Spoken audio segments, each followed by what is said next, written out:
بسم الله. حقيقة طلعت على كلام الأخ سعود اللي صرح فيه البارح، والحقيقة أنا مستغرب استغراب كبير. يعني كنت أظن أن الأخ سعود مختلف عن البقية في التقليل من نادي الشباب، ولكن الحقيقة خاب ظني. الأمر لا يعدو كونه بالنسبة لنا كشبابيين هذا نتيجة أننا احنا رجعنا، وأن احنا الآن بدأت الناس تهابنا، وبدأت الناس تهتم فينا، وبدأت الناس تشوف الشغل اللي جاي في نادي الشباب، وبدأنا نرجع على الوضع الطبيعي. طالما أن بدأت الناس تحاول تقلل منا وتحاول تقلل من مكانة النادي، معناها أن الشباب يسير في الطريق السليم ويسير في الطريق الصحيح.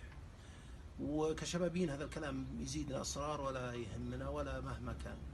بالنسبة للنادي النصر، أو أنا حقيقة احترمت نادي النصر ولا مسيته بأي شيء، ولكن طالما رئيس نادي النصر يحاول يقلل من حجم نادي الشباب، فأنا أحب أذكره ترى نادي النصر إلى زمن كان الشباب متسيد مع الهلال، متسيد الساحة، والنصر كان في وضع بعد التأسيس ما لا جماهيرية ولا شيء، ولا كان ما فيه إلا مؤسسيه والجاليات يشجعونه من سودانيين ويمنيين، كان يسمى نادي الجاليات.